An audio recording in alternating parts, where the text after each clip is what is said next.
Show. What's up, everybody? Welcome back. Episode 187 of the 580 Show. Just myself this week. It's going to be a pretty quick episode.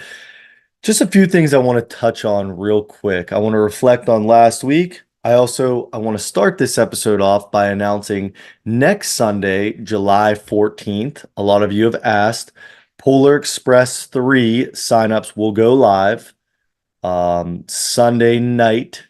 Probably around the time the podcast comes out, 7 p.m. Eastern. Might be a little bit early, but just keep your eyes peeled on Iron Podium. We'll also post it on our Instagram. We've got, only reason it's not out yet is we are testing one last event for the show. We want to make sure it's going to be able to go over very smooth with no issues. We have 4 awesome events already picked. The weight matrix is done for all that. We're just finalizing the 5th and final event. That'll be done this week. So 5 awesome events. It's actually at a new venue this year, and it's going to be a great time. So some of you have asked about it. I'm really hope we're able to, it usually sells out pretty quick. So I hope that's the same thing again this year. We're going to limit it to 45 or 50 spots. I haven't decided yet. And that's going to be it. So if it does sell out with 45 spots and there's a couple odds and end classes that need one more bid for nationals and stuff like that, we will fill those classes and then we'll just start a wait list once it's sold out. So some of you have asked next Sunday, 7/14. To transition into the other topic, reflecting last week, one cool thing about Polar Express is under the new management, the new ownership of Strongman Corporation, Polar Express 3 was actually the first approved show under the new ownership. James had told me that in an email once the show sanctioning was approved. So that was really cool. So it'll go down in history. Polar Express 3, first sanctioned show approved under James and Lynn. But like I said, it's going to be a really quick episode this week. I just wanted to reflect a little bit myself on last week and urge you guys to go listen to our last 2 episodes. Obviously, we had a little bonus episode on Tuesday with James talking about the ownership. And then Sunday, we had CJ Pierce on, who was just coming off winning nationals. CJ has such an impressive resume in strongman, and he had some we ended up, I believe that episode was over an hour long. So I really urge you guys to go listen to that. CJ is just such a nice guy and such an impressive strongman competitor and a strongman coach. And he's just one of those people that really, in the sport, that really cares. So I really urge you guys to go listen to those 2 things. And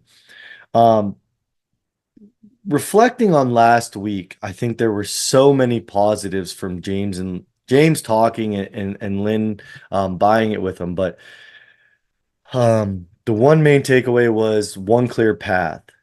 And it really sounds like OSG and Strongman Corp are going to really collaborate instead of we see the OSG regionals going on right now in America and the Strongman Corporation regionals going on. It sounds like those are going to collaborate and help Americans get to OSG. And, you don't have to worry about Arnold qualifiers, OSG. And I think that'll add people to the pool. So there'll be more competitors at regionals.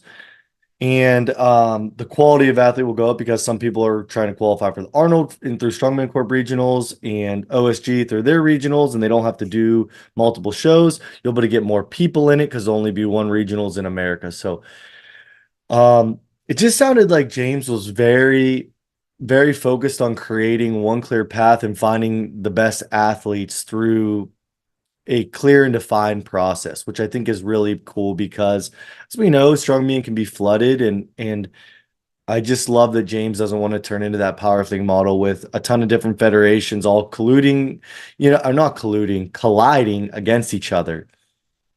And I think that's really important because then you're able to find, the best competitors that want to be competing at that time. I just think that is so awesome and admirable of James. Another thing really seemed like James wants to make ASM, America's Strongest Man and Woman, more meaningful. And they've done a great job the last couple years in really the resurgence of it, but it sounds like without guaranteeing it that there will be an 80, a 90, a 105, and then the 64, 73, 82 for the women, and then the supers for men and women as well. So that is really cool. And James, again, put an emphasis on wanting to find the best athletes. So I would love to see ASM become big for the 80s, the 90s, the 105s. It's already been big for the 105s and the super heavies again because I'm a firm believer that America is probably the best country right now as far as strongman as a whole. It's the most accessible. I believe there's the most shows. So um, I do think ASM should mean a little bit more. So James putting that emphasis on it, I think, was really important and really awesome to hear. Regionals next year will be required to have a live stream, which I think is super important. I think it's cool. Little details like that. And then the other main takeaway that I noted was no immediate changes as far as pricing, um, and financial things like that. So they're not going to come in and jack up the membership even more. So that was great. It just seemed like everything they want to do is positive, not sporadic. It seems like um, James and Lynn have really put a lot of thought into this. So that's great because I think one thing when you have new ownership, one thing people are weary of is like these crazy sporadic changes. We heard it back when Rod Hardesty was gonna buy it a couple years ago, and it was like gonna flip everything completely 180. It seems like James and Lynn are very well calculated and have a really good plan in place. So I'm just so excited for it. Um, I'm excited to continue to host Strongman Corporation shows with 580 Barbell. And again, I want to thank everyone for listening to that episode. There was a lot of viewership on it.